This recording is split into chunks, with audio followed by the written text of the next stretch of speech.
I'm going to start recording class now. Okay, so I'm going to hang out up here while I'm recording class. But, okay, I sent an email last night about prediction markets. And, I've been watching the election, obsessing over the election. We're all wondering when this is going to be over, right? And, for some old timers like me, we think back to the year 2000 when the election wasn't decided officially until December. Okay, y'all are aware of that, right? As Bush versus Gore. It took until December to sort out who won the election, and it came down to recounting and something called a dangling Chad. Does anyone know about dangling Chads? Oh, goodness. Okay, well, this is way off topic. But, okay, the election between Bush and Gore in 2000 really came down to the outcome of the state of Florida. And the final margin of difference in Florida was, I think, about 700 votes. Okay, and they recounted the votes several times, and there's an issue with the way the votes are. I guess I'll just go ahead and do this on here. Instead of,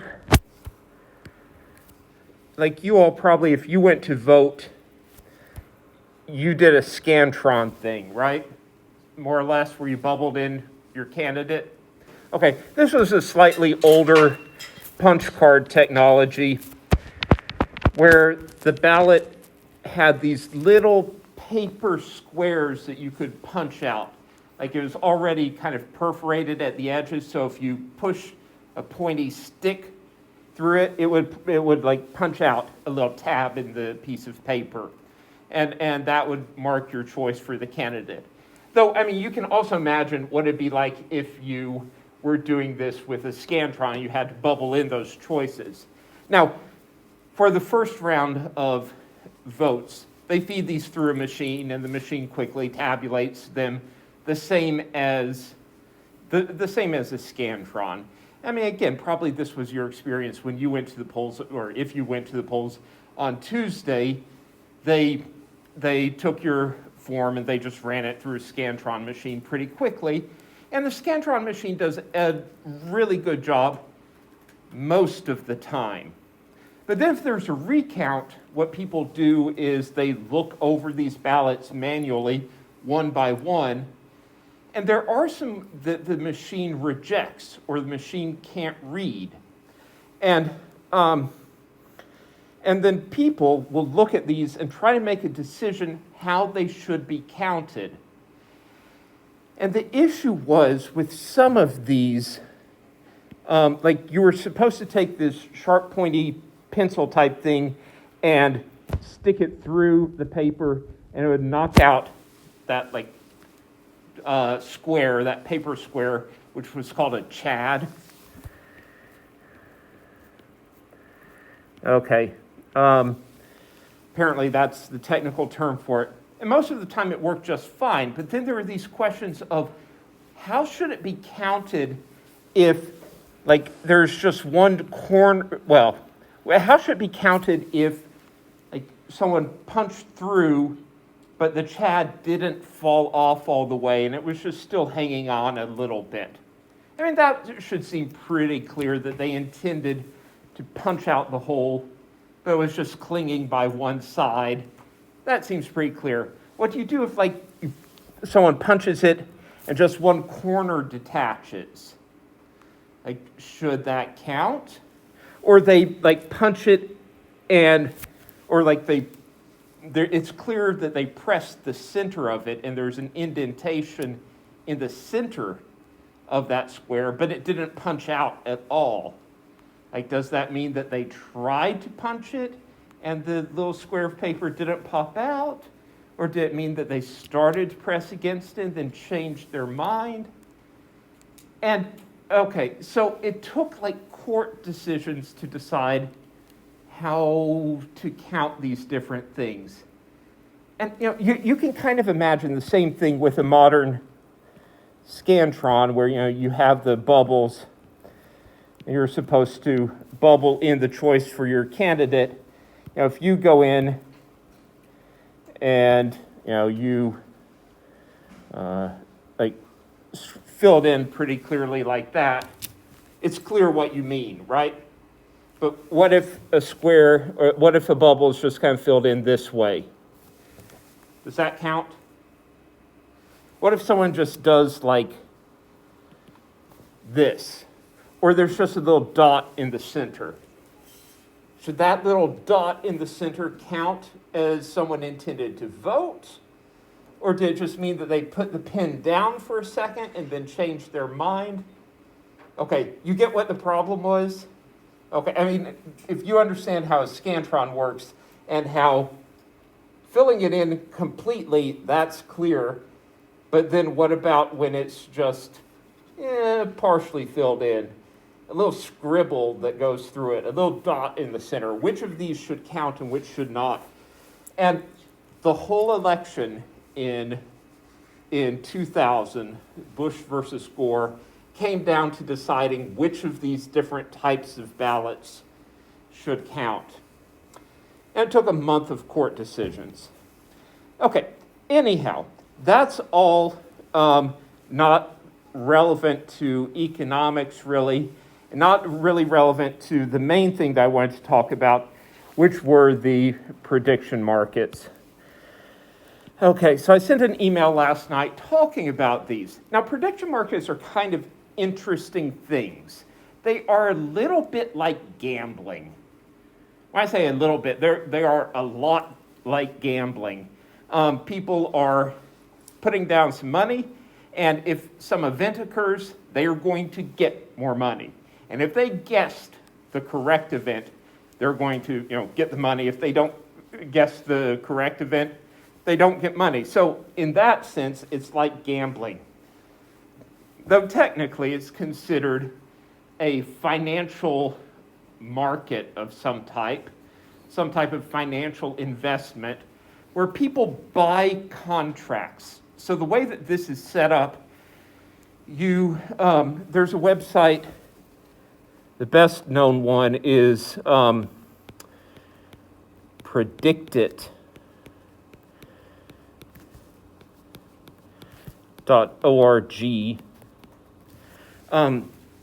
You go there and they have a list of things that you can buy a contract on. And each of these contracts pays $1 if some event occurs. And people buy and sell these contracts. So right now, for example, a contract that pays $1 in the case that Biden wins the election is selling for about 82 cents. Someone looking at it right now? 90 cents. 90 cents. Okay. So that means you can pay 90 cents, and if Biden wins the election, you will get $1. Okay? So is that a good deal or a bad deal? Well, it's the equilibrium price. People are actually buying and selling this right now. So if Jack keeps watching this, that number will go up and down. And you can watch this in real time as people are buying and selling these contracts. The interesting thing is this is always a market equilibrium price, and it really reflects the probabilities that people believe a candidate is going to win the election. So if right now a contract that pays off $1, if Biden wins, it sells for 90 cents. If you believe there's a 90% chance that Biden wins, that is a fair bet. Okay? But if you're certain Biden will win, of course, each of those contracts is like a free 10 cents for you, right? You pay 90 cents for it right now, and you get $1 in a few days. Okay? So if you believe the chance of a Biden win is higher than 90%, it's a good deal for you at 90 cents for the contract. I hope that makes sense. And if you believe that there's less than a 90% chance of a Biden win, you should sell those contracts. Okay? And you don't necessarily need to own the contract in order to sell it.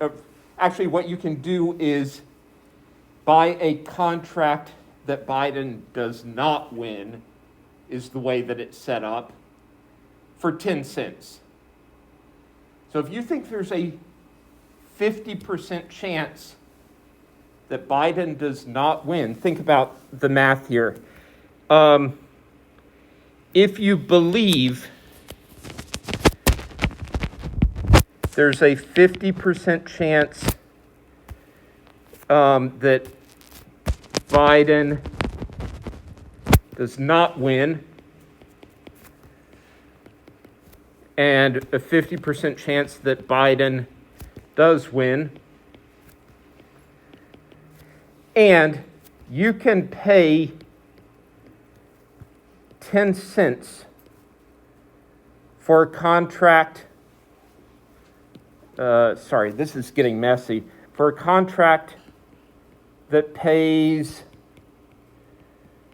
$1 if Biden does not win.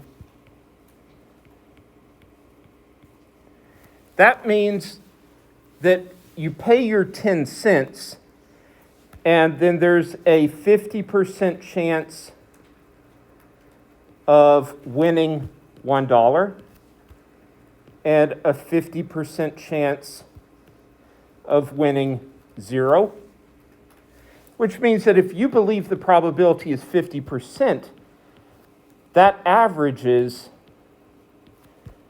to 50 cents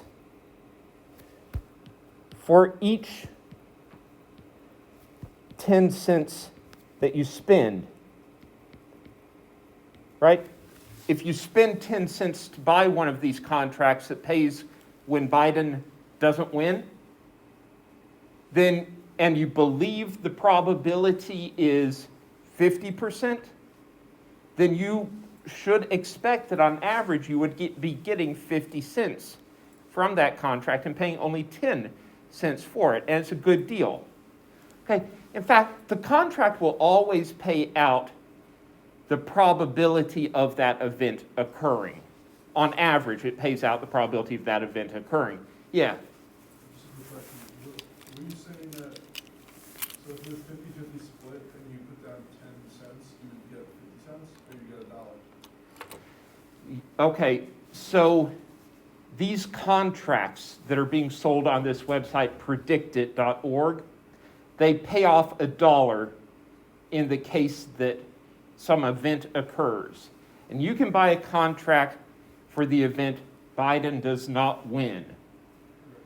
And right now that contract is selling at about 10 cents.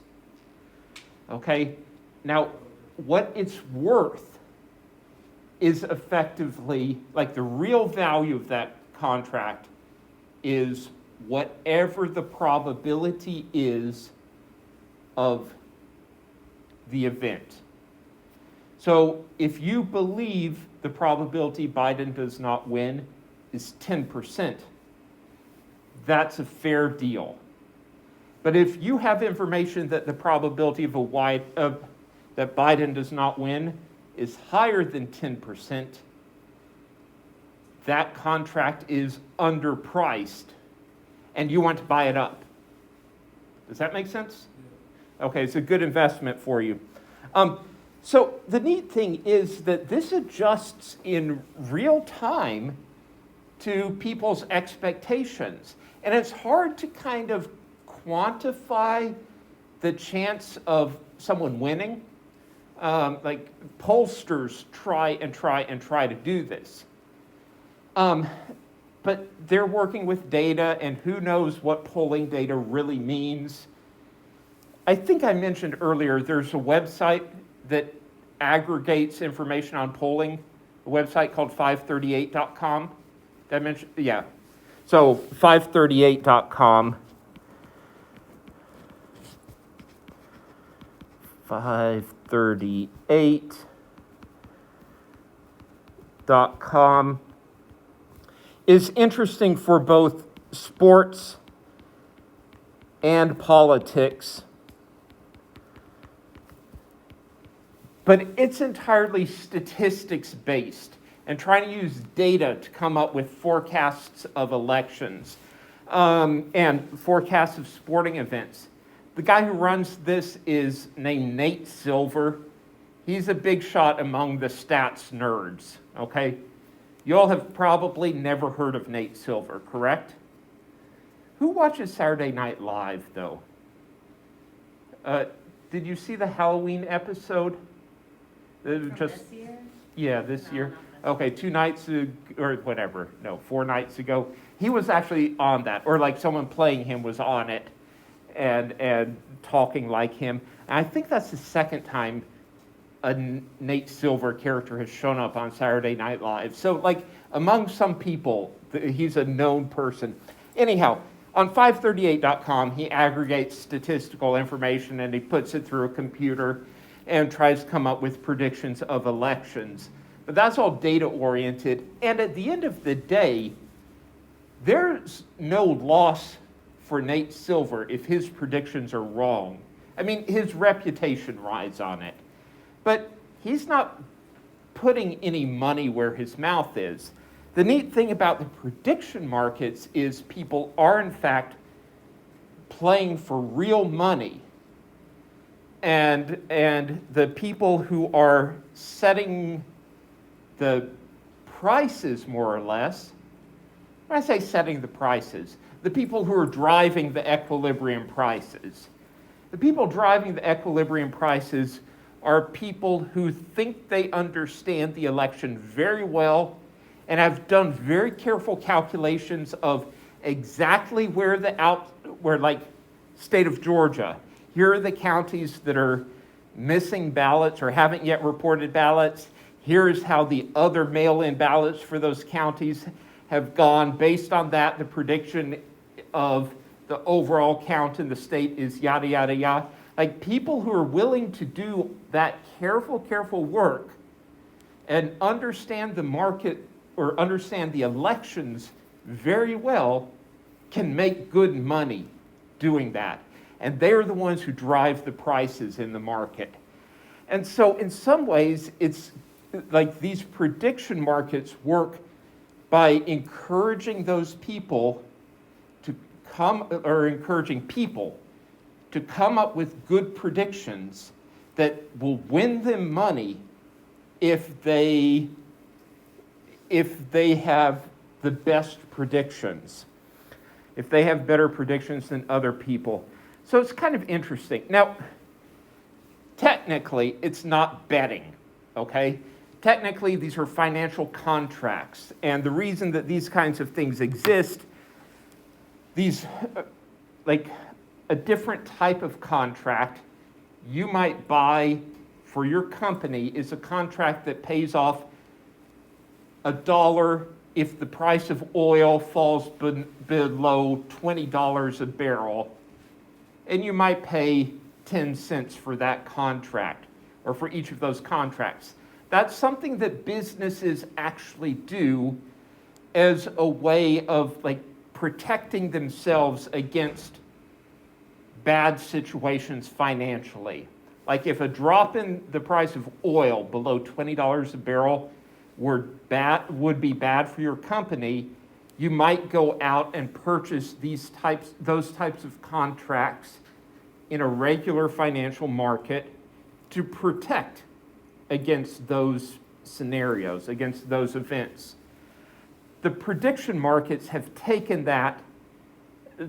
those contracts and applied them to political events instead of like financial events where they were traditionally used, in order to, like, again, entice people or encourage people to come up with good predictions, and perhaps even better than any of the statisticians can do. As I said, it's neat because, like, it's really neat to watch this market operating in real time.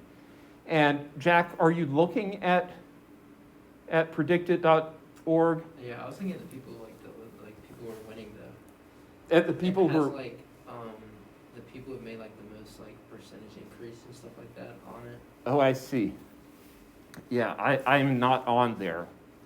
Oh, you're not on the leaderboard? I am not on the leaderboard, I can promise you that. Um, Interesting. Yeah, but you can like watch these market by market. Someone's like, okay, I have a bunch of contracts for Biden winning, and I'm offering those for sale at 91 cents. And then you'll see someone else being like, okay, I'm willing to purchase contracts for Biden winning at 88 cents or less. And like these offers on both sides are popping up in real time, and when there's a match, then they get sold. It happens very, very fast. And so the equilibrium price, like price where people are offering and people are also buying, fluctuates, but it seems to match kind of the consensus among educated people about the outcome of the election. So it's really neat. And it was interesting watching this on Tuesday night into Wednesday morning. Who else was watching the election results? Okay, a couple of you were like watching the TV and you're like, oh, that's interesting. That changes my predictions. Oh, that really changes my predictions. Oh, hey, that just flipped things around. Right? You're watching the news and your opinions on these things were changing, and the markets track this so well, and it's remarkable. Okay, and we kind of know where this election is going at this point. There are strong indications that Biden will win the election. We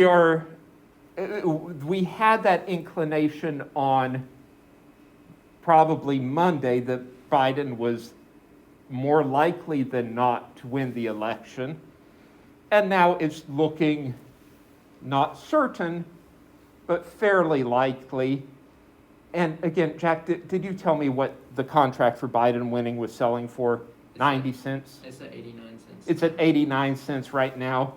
Okay, 89%, 90% chance of Biden winning. Okay, so anyhow, these prediction markets are really neat. They are taking an idea from traditional financial markets and then applying them to political events. And, again, they are a whole lot like betting, except technically they are not betting because internet betting is not allowed in the US, so they are financial contracts. Okay, having said that, I want to switch topics. Like everyone else, I'm just fascinated by like many people, I'm just fascinated by the election right now. But I want to switch topics now. I should start talking about economics. Okay, so let's see. Macroeconomics. This is the last unit of the course. Okay, macroeconomics is about the big scale economy at a national level, usually at a national level. We could talk about the state economy or even the county economy, and those would also use macroeconomic predictions and macro models. Now, I'm going to try, for the most part, to make you all more educated about macroeconomics, though this is a tricky subject. Whereas microeconomics, I think most economists see eye to eye on the basics of microeconomics. Like that's all about how people make decisions what to purchase, firms make production decisions. there's a good deal of consensus among economists how micro works. But macro is split more into different schools of thought. And so I'm going to go into macroeconomics with a couple of qualifications. One is I'm a micro person.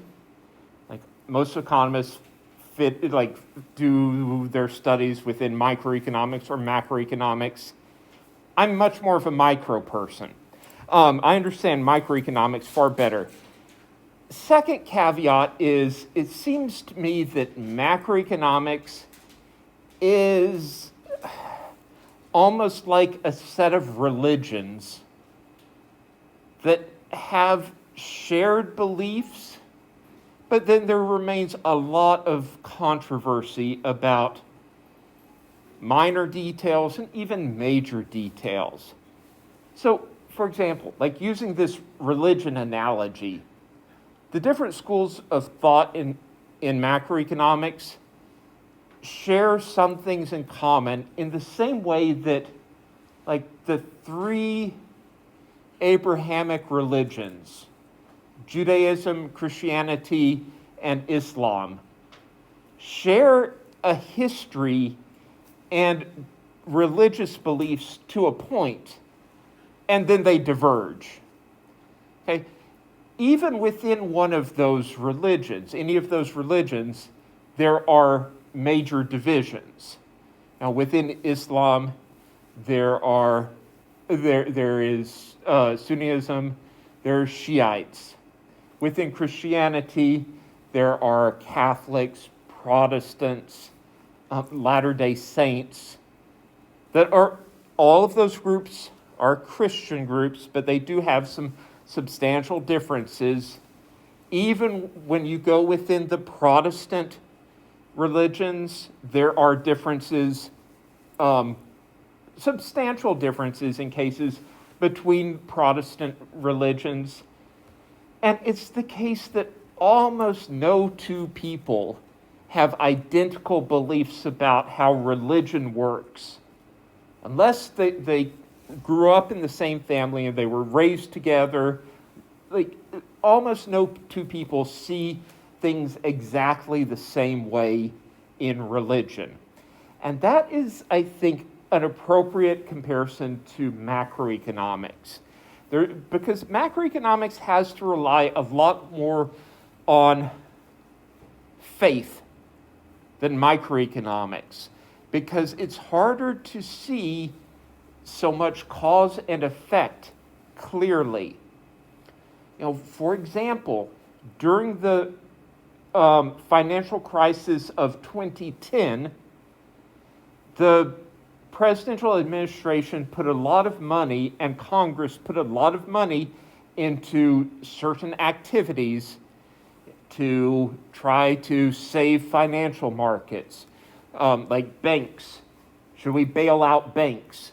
Would it be a crisis if we allowed the banks to fail? And there was a belief that certain banks were too big to fail, therefore the government had an interest in subsidizing them, supporting them through the rough time. Or the same for some auto manufacturers that the government supported, in the belief that to have those automobile manufacturers go bankrupt would be devastating to the U.S. economy. So there's a belief that's what should be done. It's what was done. Was it the right thing to do? Did it actually work? It's hard to know because we don't really have an experiment where we didn't try the same policies. Like, we've never tried, there was never a time when events were comparable and we decide, oh, we're not going to do anything for the banks or the car manufacturers. And we let them collapse and then notice, oh, hey, that was bad for the economy. So we never really know clearly the impact of the policies. So there's a whole lot more faith and guesswork about what works and how it works. I hope this kind of makes sense. And again, it's in part because we are simply doing the best we can, guessing how things operate and doing the best policies, but we don't often have like experiments, and we don't know what we call counterfactuals, like what would have happened during the financial crisis if we had not intervened, or if the government had not intervened. What would have happened to banks? Would they just have bounced back on their own? What would have happened to car manufacturing? Would it have bounced back on its own? Would these companies have gone bankrupt and that was a disaster? Or would they have gone bankrupt and that forced the rest of the industry to become more efficient? We don't know what would have happened if we had not, well, we don't know what would have happened if the government had not intervened. So that's always something tricky about macro. Okay, so I'm going to start macro with that kind of disclaimer that it is hard to know the impact of macroeconomic policies, and there's a lot more guesswork about the connection between things, and there are more cases where people don't see eye to eye. Economists don't see eye to eye on how the macro world works. The thing that I can maybe do is take a more objective position because I'm not a macro person. I don't subscribe to any of these different schools of thought. And so I'm just going to try to make you all more educated about the important things, the important topics, and important issues for discussion, sort of. Okay. Now, before I get into macro, I want to talk about a household budget. Okay. So, in my household, it must be the case that my income, or what I earn in a year or a month, what I earn must be equal to what I consume,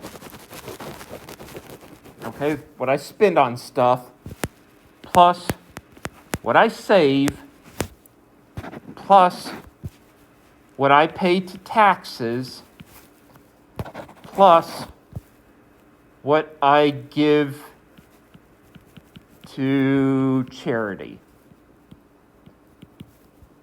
Okay. And give to charity, that could mean a variety of things. That could be just like giving to my kids or giving to friends, but just what I give away. Do you all get that this statement pretty much must be true? This is just a matter of balance. This is a matter of how a budget works. And again, in any year, what I earn, every penny I earn goes to one of these four different things. Either I spend it on stuff, or I save it, or I use it to pay, or it goes towards paying taxes, or I give it to someone.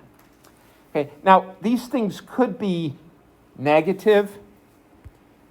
Just to be clear, go away. Okay, these things could be negative. So I could borrow, right? That's negative savings. So it could be the case that in 1 month I consume more than I earn, and that's because I have negative savings. I borrow. Or like tax, I could receive more from the government than I pay, right? I've received some government benefits. So like a negative tax, or give to charity, I could receive. So, I mean, this is a simple matter of how a budget works and accounting for every penny I have. I just want to point out the things on, let me call it the right-hand side of this equation, consumption savings tax, giving away, those add up to what I earn. And this is true if I'm talking about my budget over a year. This is true if I'm talking about my budget within a month, within any time period. Got it? Okay, now the same thing is true for a country. So the product of a country, everything that a country produces, so I'll call this product, or AKA national income.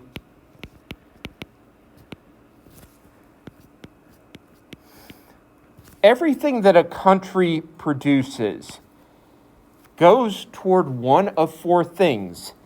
Either it gets consumed, or it goes toward investment, or it's used by the government,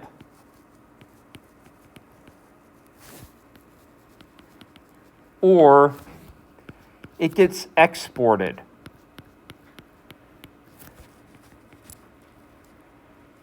Okay.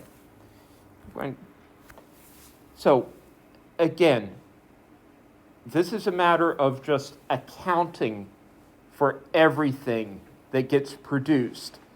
If something is produced in the U.S., either it's going to get consumed by someone in the U.S., or it is a form of investment, like we're producing a new tractor that's going to get used to produce crops in the future, or we are producing a computer that will make businesses faster, or it gets produced for the government, like, a battleship or a national park, or the thing that gets produced goes overseas.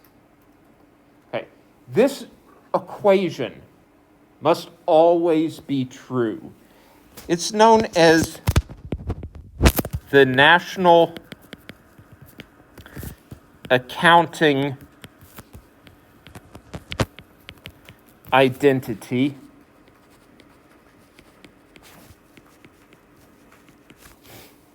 Okay. And these different things, or these different variables, are often referred to with different names. Y for national income equals C plus I plus G plus X is the way that every economist is familiar with knowing this equation. Again, the National Accounting Identity, Y for national income or product, C for consumption, I for investment, G for government, X for exports. Though really I should refer to this as net exports. This X stands for net exports, which equals exports minus imports. Okay? So to be clear, that X stands for exports minus imports. And just as with the individual budget, with the household budget, the different variables can be negative. Like, I could give a positive amount to charity, or I could give a negative amount to charity. Basically means I'm receiving from charity. Same thing here. X stands for exports, but really that's the difference between what I export and what I import. Okay, so this equation is useful for a couple of reasons. Let me do another slide. So again, the National Accounting Identity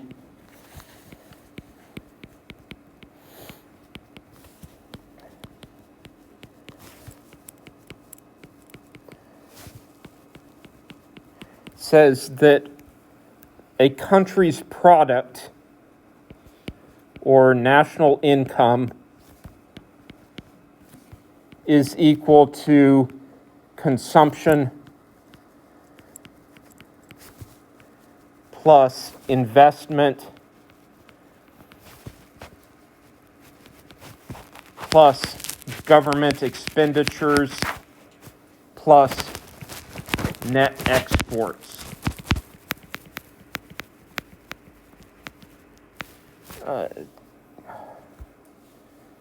Net exports. Okay.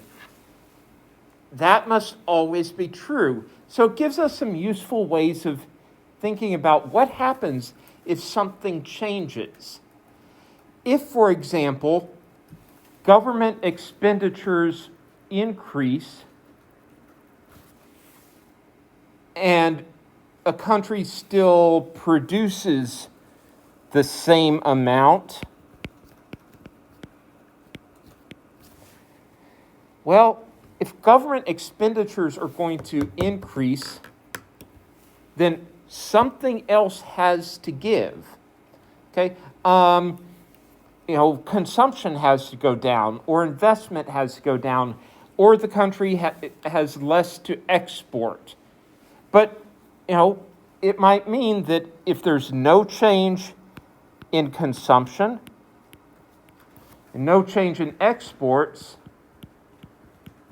when government expenditures go up, it means that private investment must go down, right? This equation must always balance.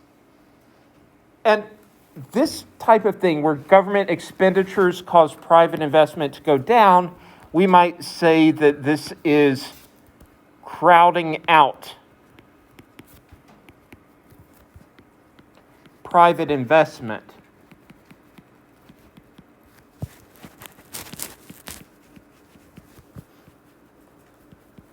Right? That means that when the government is spending more money on whatever, there's less money available to invest in machinery, computers, and so forth to increase production in the future. Okay? I hope that makes sense. But again, this statement must always be true. And so it gives us a useful way of thinking about stuff like government expenditures will, if the product of a country doesn't change, when government expenditures go up, something else has to change. And so maybe people are consuming less. That means that the government using more of society's resources means that people have less available to eat. Or it means there's less money available to invest in capital. Or, it impacts exports. But something else has got to change. There's no free way to increase the government's expenditures or the government's use of resources without it coming out of one of these other three things: consumption, investment, or exports.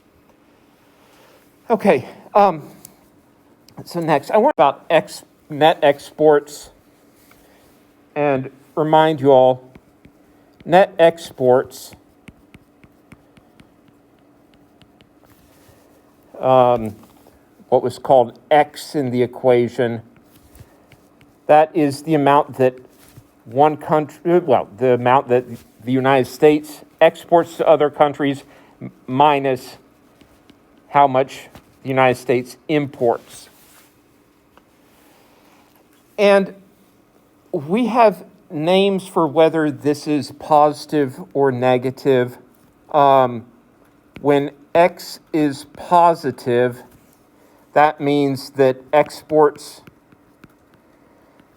are greater than imports, which is referred to as a trade surplus. Okay, X is negative, means that exports are less than imports, and that's referred to as a trade deficit. Now, these terms, trade surplus and trade deficit, can be used to refer to a country overall. The U.S. has a trade surplus or a trade deficit with the rest of the world. But you will also hear them attached to a particular other country. That, for example, the United States has a trade deficit with China. Okay, that is true. In other words, the United States imports more from China than it exports to China. Okay, so again, when you hear these terms trade surplus or trade deficit, they will more often be linked with a particular country.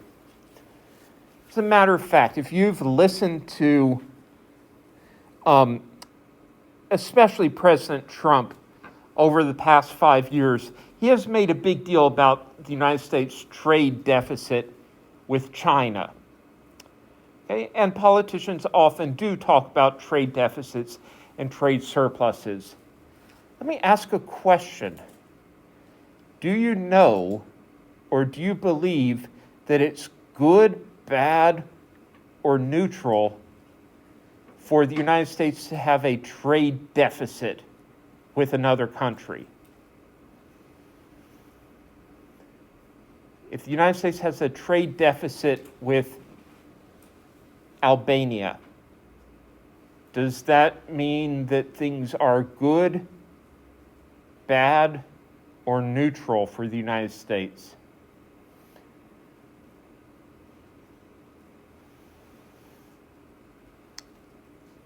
Any thoughts? Okay. Yeah. I think bad personally, but Bad? yeah. Okay. And Well, it depends, because you said trade generally benefits both countries, but deficit doesn't necessarily mean bad, it just means less balanced in terms of money versus product. yeah, okay. So and your comment is that it depends, as I've said before, trade generally benefits both countries. However, it seems this is unbalanced. Okay, and I hear a bad over here, and explain why it's bad. Well, in general, if one country's getting more than the other, it's just, I just think it's bad. And then also, what President Trump's saying is that I think that, like he wants more of our workers to be working in our country, and less trade to be happening because of the deficit, so that if we produce more of our goods in our country, then it will benefit us. Okay. So I think I heard a couple of things. And by the way, I'm going to try to summarize you so that people who are listening to this recording get what you said. I think one of them was along the lines of, if there's a trade deficit, it means that China is getting more from the U.S. than the U.S. is getting from China? Or was it, what was that one thing? There's also something about jobs that you said, which was that. That was kind of right. Okay. And the second thing you said was about jobs. Instead of importing the things from China, it would be better to have those jobs in the United States, manufacturing those goods in the United States instead of in China. Most of the time. Okay, now that's a tricky thing, and I'll say, while it is true for the workers in those industries that it would be good to have those jobs in the U.S., it would be good for them, there's a benefit to American consumers from being able to purchase the cheap foreign stuff. And that benefit to the American consumers from buying cheaper foreign stuff is larger than the benefit, well, let's say it's larger than the loss of jobs to American workers. Yeah, I was just saying theoretically, I know. Yeah. Both sides of that. And let me say, I'm thinking theoretically as well. Like, in theory, it should be the case. Okay, let me address trade deficits and surpluses as I understand them. And what I'm going to say is it's completely neutral.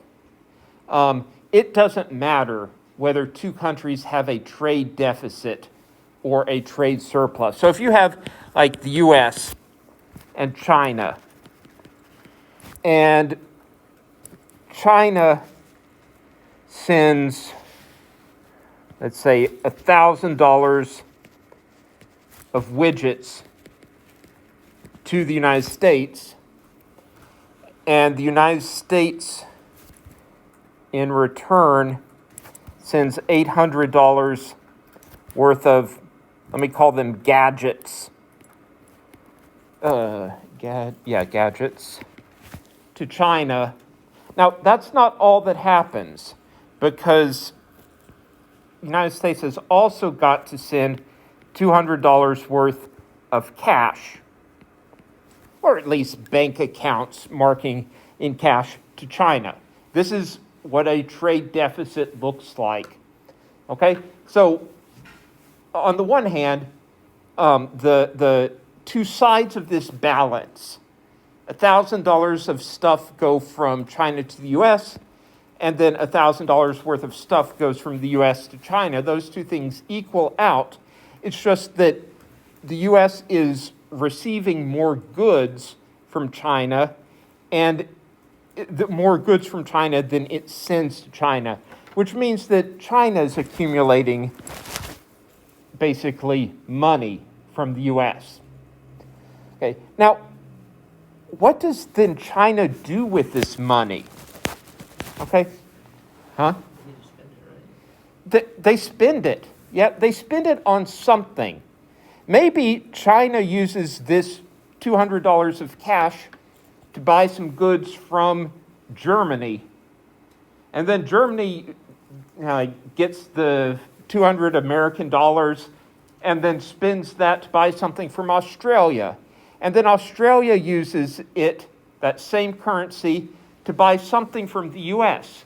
But those dollars are going to go back to the U.S. There's no reason that China wants to acquire green pieces of paper except that China can spend them on something. Like, the whole motivation for China acquiring that $200 of cash is not for the pretty portrait of George Washington on it.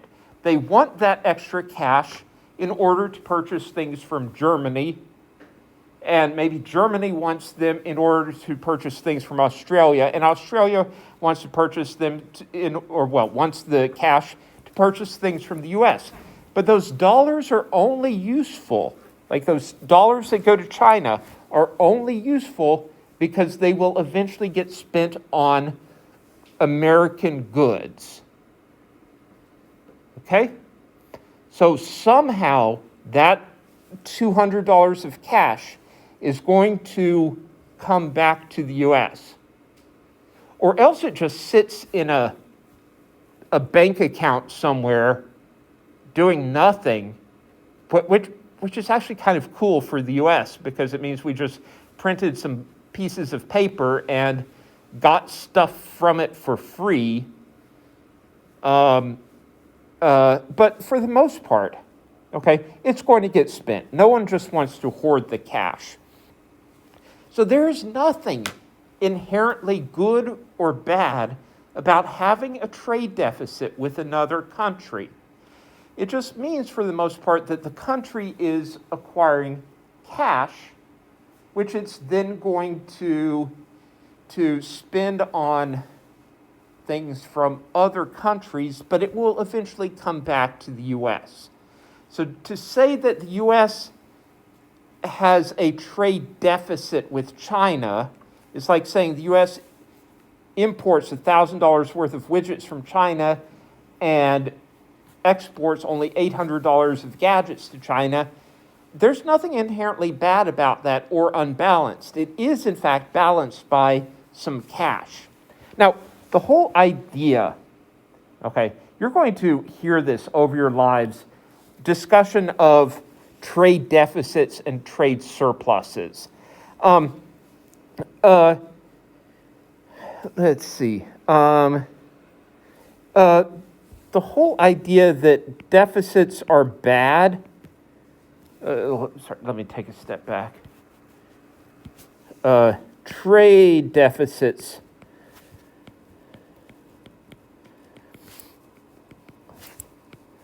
are bad dates back to an old economic philosophy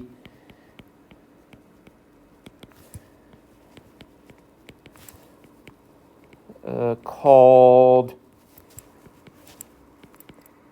mercantilism. Mercantilism, which was before the late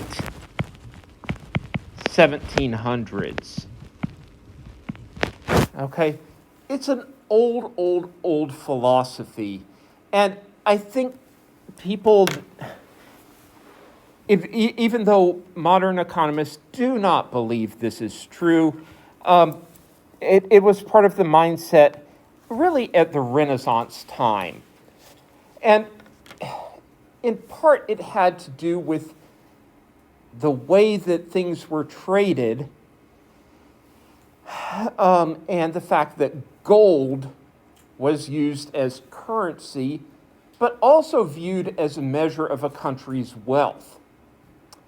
And if England and Spain were trading with each other, and England imported more from Spain than England exported to Spain, the difference was made up in gold. Yeah? So it might be that the English imported 1,000 pounds worth of widgets from Spain and then exported 800 pounds of gadgets, and then also 200 pounds of gold. And if England did that, that's a trade deficit. Spain would accumulate a big stockpile of gold, and countries saw gold as a measure of their wealth. Okay? And so if England kept doing that year after year, it would deplete England's supply of gold and build up Spain's supply of gold. And in this old school of thought, that was bad. Okay? Then in the late 1700s, an economist named Adam Smith came along and said, no, hoarding money is bad. If you spend money, it goes around in circles. And like if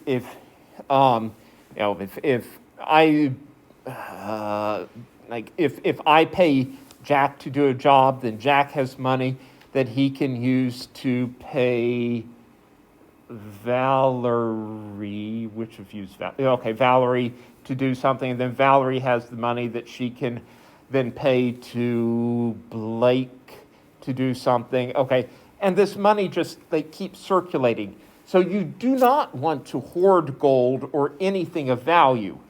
Instead, allowing it to circulate builds up the wealth of nations. And in fact, that was Adam Smith's book, wrote a book on the wealth of nations.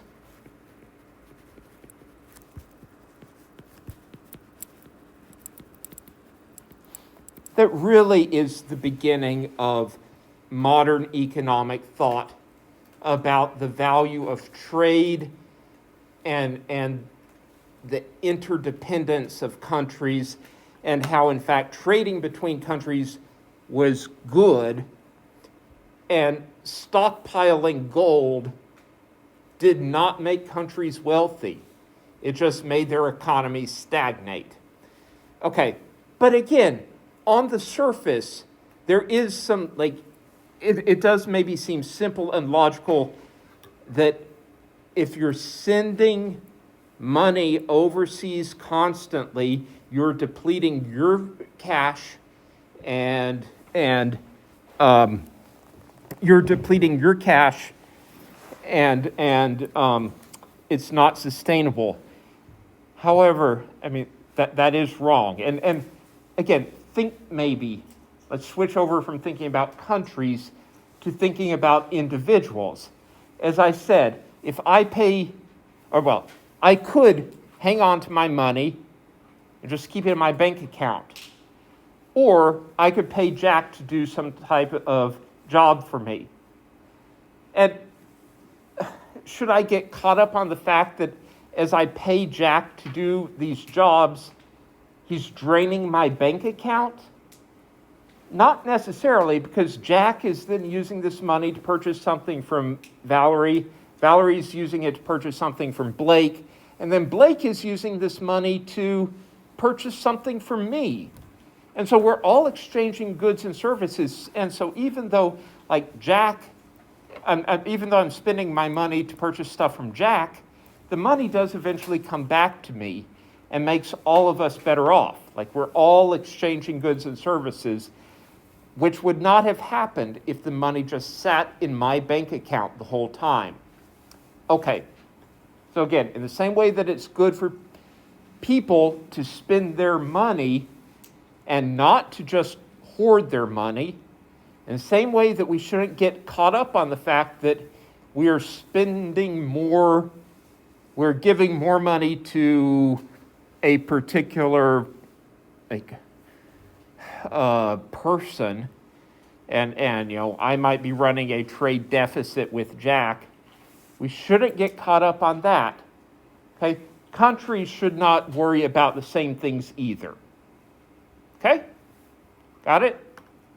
So as you listen to politicians talking about trade deficits, realize it is a more complicated topic than many people realize. And it is not necessarily bad to have a trade deficit with a country. If anything, it's probably just neutral. But those green dollars that go overseas from the U.S. to China come back to the U.S. somehow eventually.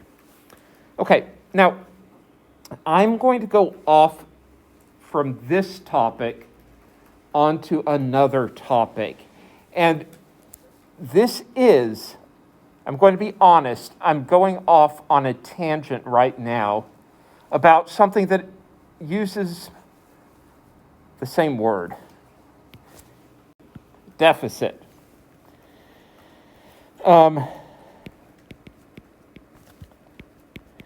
Government surplus or deficit. Okay. There are two words that we might hear. Government deficit and government surplus. These refer to government expenditures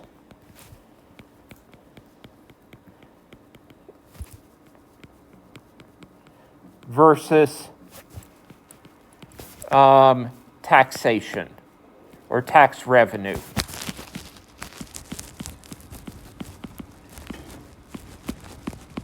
Okay, when the government receives more in revenue than it spends, that is called a surplus, a government surplus. When the government spends more money than it takes in, expenditure is greater than revenue, that's called a trade deficit. Got it? I apologize. That's called a government deficit or a budget deficit, not a trade deficit. I apologize. Trade was the last topic. You will hear a lot of talk among politicians about government surplus. Well, actually, no. You'll hear a lot about government deficits. And government government debt, which is the accumulation of deficits.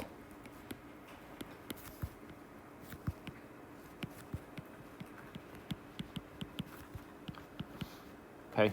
In other words, the deficit is how much more the country went into debt this year. Okay? Now, when you listen to politics, who has heard the word government deficit? Okay, at least a handful of people? Okay, are government deficits good, bad, or neutral?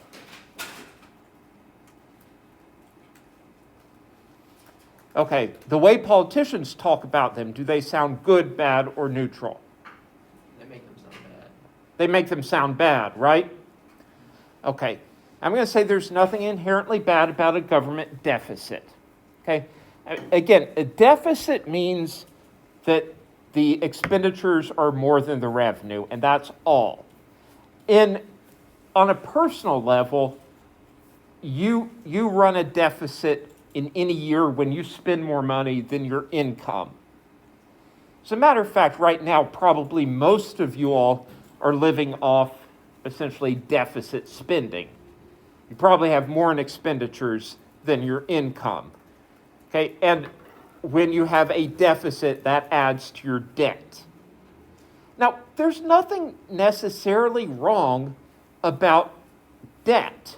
There's nothing necessarily bad or inherently bad about going into debt. We do it all the time.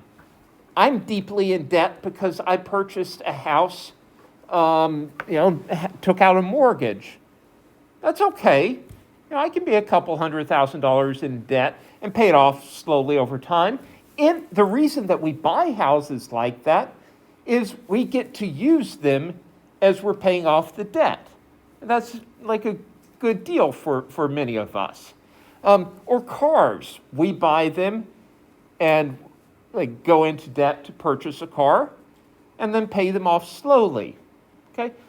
Or right now, many of you are going into debt to finance your education.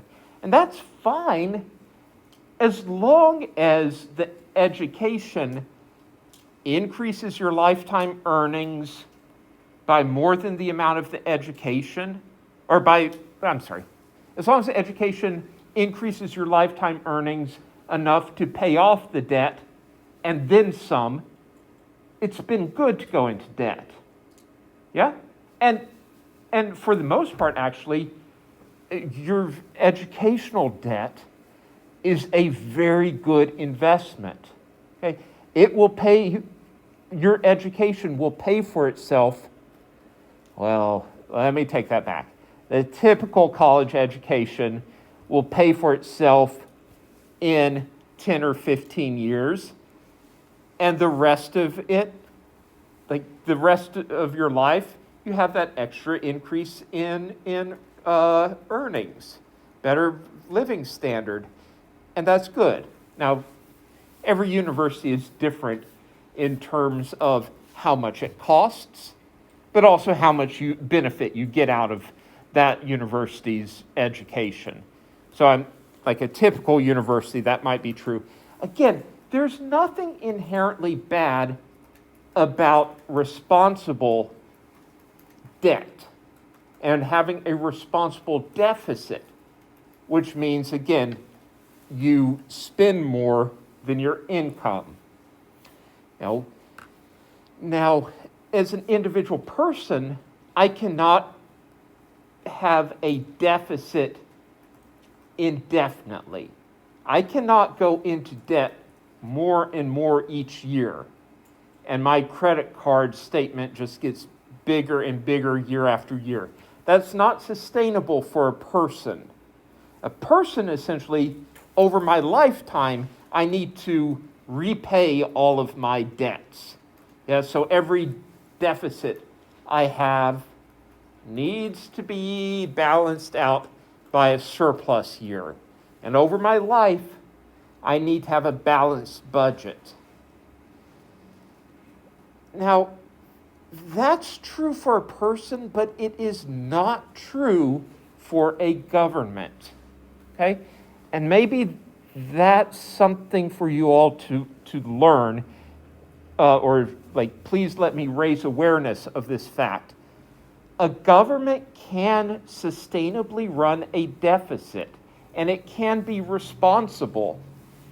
So, if, for example, the government goes deeper into debt in order to improve infrastructure in the economy that makes the economy grow, like if the government goes into debt and the interest payments on that debt are going to consume like 1% of what U.S. produces from now till forever, that's not necessarily a bad thing if the money is spent on something that grows the economy by 2% from now till forever. And the government doesn't even need to pay the debt off. It doesn't even need to pay the debt plus the interest off, as long as the economy grows faster than the debt grows. It is sustainable to always have a deficit and to go deeper into debt. Okay? Now, I'm not going to say all debts are good and all deficits are good, but responsible deficits and responsible debt can be good things. So don't be scared by a government deficit or the size of the government debt on their own. They are not inherently bad things.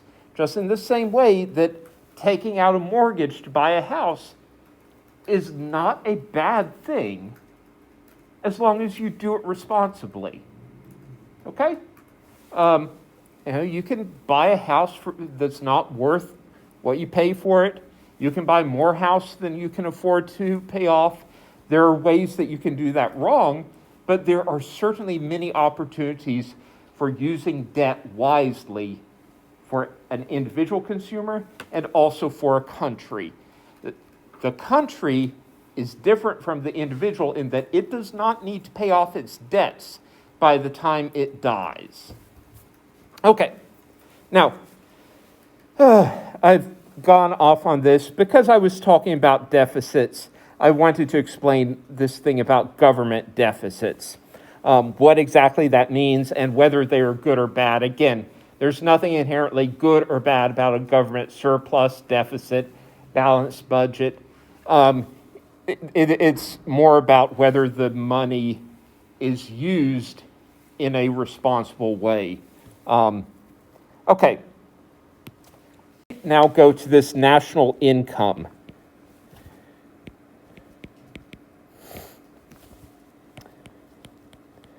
So in that statement, remember Y equals C plus I plus G plus X. Y stands for the national income, or what a country produces. And it stands for the potential, it represents the potential to do the things on the right-hand side, which are all things that we might like the potential to consume, potential to invest in the future, potential to spend on government programs. The more Y a country has, the more it can consume, grow, spend on government programs, all of that. So Y, national income, sort of represents the well-being of a country, or in other words, like the potential for people in the country to do well. And so countries think a lot about like, how big is my national income? Okay, I should be more conscious of what shows up on my screen. Okay. So going back to this, countries think a lot about, well, what is my Y? Is it increasing over time? Is it decreasing over time? First thing we have to do is to define it, or to come up with a way to measure it. And the most common measurement is called the gross domestic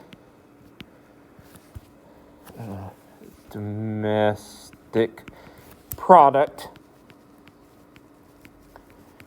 okay, or GDP. The gross domestic product is the market value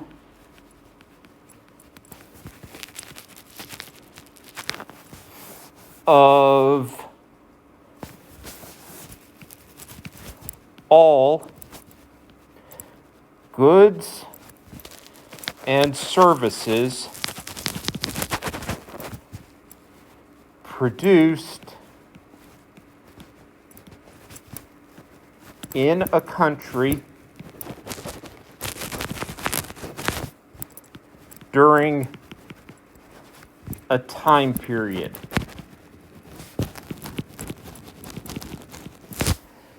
Okay, and I'm breaking it up into these different portions because all of these words are important.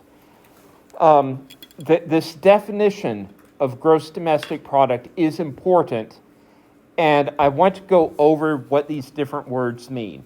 First is when we measure what a country produces, or when we use GDP as our measure, we are going to assess the value of the things the country produces according to their market value.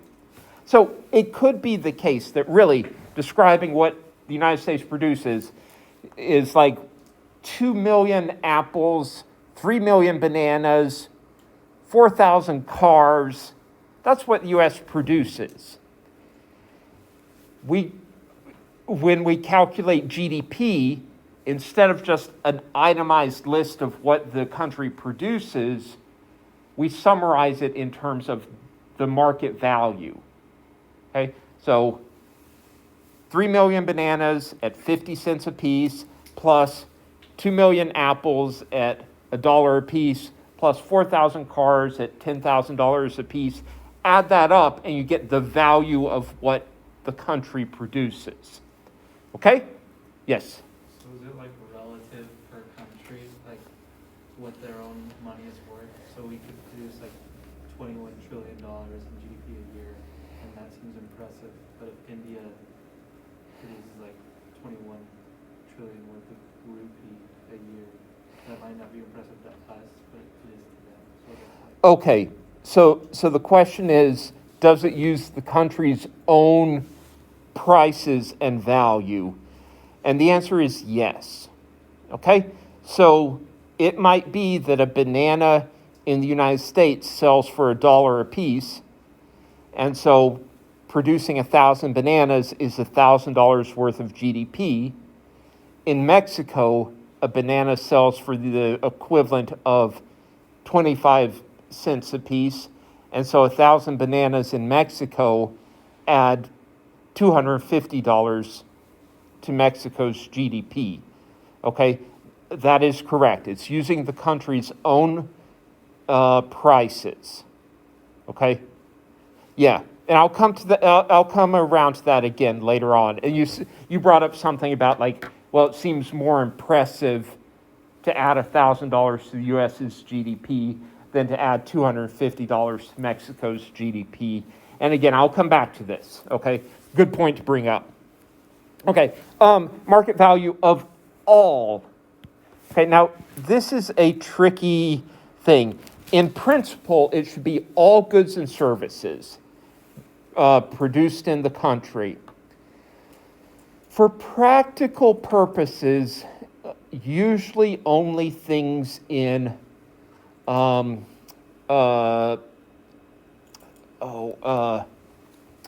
formal markets are included, and not goods and services traded in informal markets. So informal markets, those are things like cash under the table transactions. Those are also markets that do not legally exist. Okay? So, for example, I think the textbook brings this up, prostitution. Should prostitution be counted in GDP? And according to the definition, the standard definition of GDP, it should. All goods and services go into this calculation. And prostitution is a service. Now, if I go and have my hair cut, someone provides a service to me, and that probably occurs in a formal market. Everything is done officially. My hairdresser is licensed. They collect taxes. The government knows business exists. Everything gets reported. That's the formal economy. And that, for certain, easily gets incorporated into calculations of GDP. But then there's the informal economy. And that might include services like prostitution. Okay? Should that be counted in GDP? The answer is yes, according to the definition. Often, however, it's hard to quantify, to measure what happens in informal markets, and so that gets omitted. Okay, so this is a challenge for measuring GDP, and it does lead to some inconsistencies, like cannabis production in Colorado might get included in calculations of GDP, whereas cannabis production in North Carolina does not, because Colorado has a formal market for cannabis. North Carolina does not. Okay. Market value of all, I left out an important word here, of all final goods and services. I apologize, final should have been there. Okay, final goods and services. There are intermediate goods and there are final goods. Intermediate goods are used somewhere along the line in production or being sold from one person to another. But for example, fertilizer that a farmer uses to grow crops that the farmer then sells, that fertilizer is not a final good. It is an intermediate good in producing whatever, apples. Okay? Also, as things are sold along the supply chain, they get counted only at the end. So if the farmer sells a ton of apples to a grocery store for $100, and the grocery store sells the ton of apples to consumers for $150, those goods do not get counted twice. Those apples do not get counted twice in GDP. They get counted only one time, and it is the final time. Okay? So they count as $150 in GDP. Only that transaction from the grocery store to the customer gets counted. Okay, so market value of all final goods and services produced in a country. Okay, so it's the things that are produced in the country. If the United States produces a car and sells it in Canada, that car gets counted as part of the United States GDP. Okay? If Canada produces some maple syrup that it gets sold in the United States, it does not factor into the United States GDP. Okay? Again, the GDP, when a good is produced, it gets counted, let me say this again. A good gets counted into the GDP of the country where it was produced, not where it was consumed. Okay, in a country, so brought that up, and during a time period. Often we talk about annual GDP, but it could be quarterly, every quarter year, or monthly GDP. We can talk about different time periods. Okay, so gross domestic product is a measure of a country's ability to consume, essentially. Next, I want to talk about comparisons using GDP.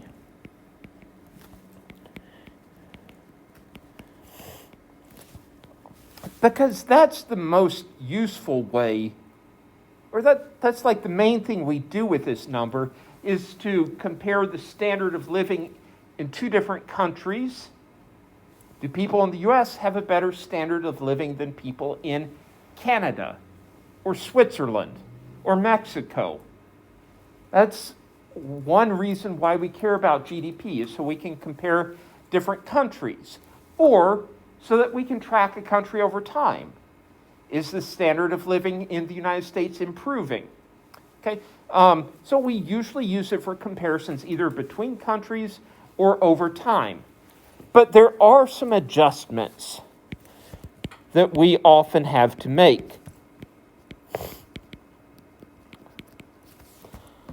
So, first, the GDP of the United States is much, much bigger than the GDP of Canada.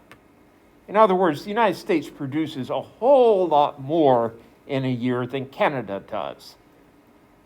Does anyone have an obvious explanation for that? Yeah. Population, right. So, population is one thing that will impact GDP. And so often, the first thing we do is, often, instead of talking about GDP itself, we talk about per capita GDP. Okay. Per capita, that means per person.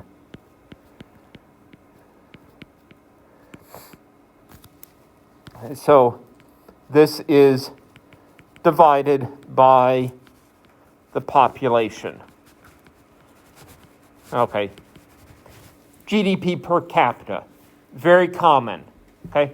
And it would seem very silly to try to compare the GDP of the United States on its own to the GDP of Mexico without adjusting for population. And the way that we do that is divide by population. And so we then would more likely compare the per capita GDP in the US to per capita GDP in Canada or in Mexico or in other countries.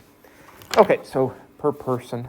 A second thing is, over time, we run into another issue.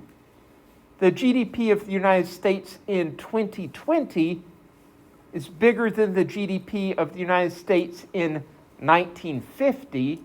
In other words, the market value of what we produce is higher today than it was in 1950, but that's going off the current prices. And, a car is a tricky thing.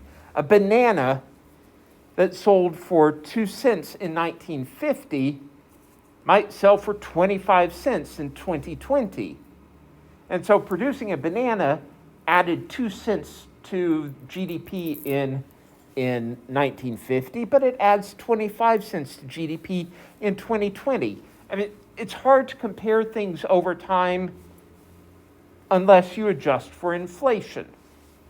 Okay, so a next thing that we often do is adjust for inflation when we're making comparisons over time.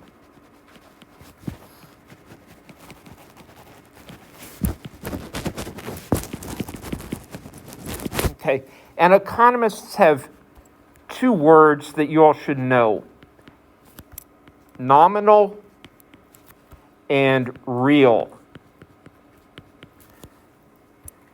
when we're talking about monetary values, nominal means in that year's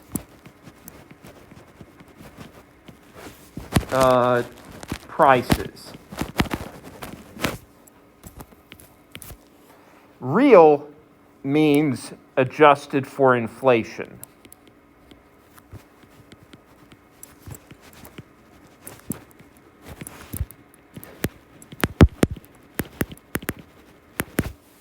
Okay? So you will hear these terms used in association with GDP, but also in association with other economic values. And when we are comparing values over time, almost always we should adjust for inflation and talk about things in common dollars. Like, so for example, my grandparents in 1950 paid $10,000 for a house. Okay. Was that a nice house? Was that a crappy house? Was that an average house? Of course, $10,000 for a house today would be a very, very, very inexpensive house, right? But those are $1950. And so to really understand what that value means, we should adjust for inflation. So if we know, for example, that prices have increased 15 times since 1950, then we could say that that $10,000 house is equivalent to $150,000 in 2020 dollars. Okay? And this is really, I would say, in real terms. Right? When we make these adjustments for inflation, we often talk about what year's dollars are we converting it into. But in order to make the values really comparable, we need to convert them into a common year's values. We also use the idea of real and nominal with things like an interest rate.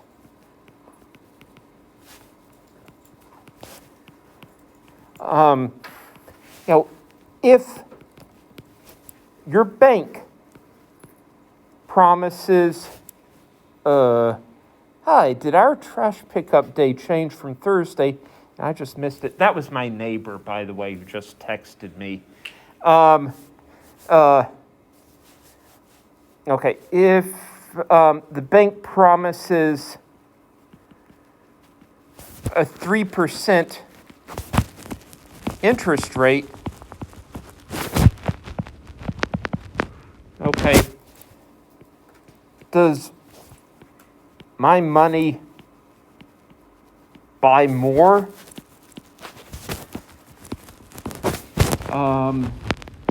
when I save it or when I put it into a savings account?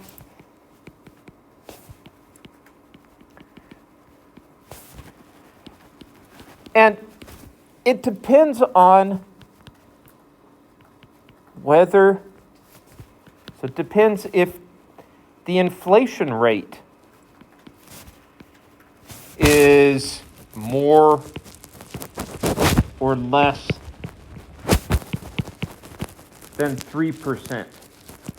Okay, if my bank is promising me a 3% interest rate, nominal interest rate, okay, almost always they would be discussing nominal values, then the real interest rate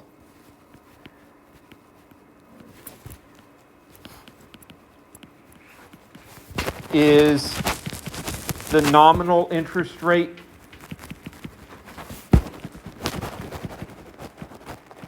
minus the inflation rate.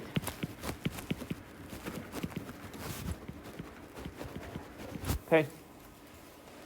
So if the inflation rate is 2%, then really my money has grown only 1% in value. In other words, my money can purchase only 1% more after a year has gone by. Okay, so at that point, I am going to finish up for today.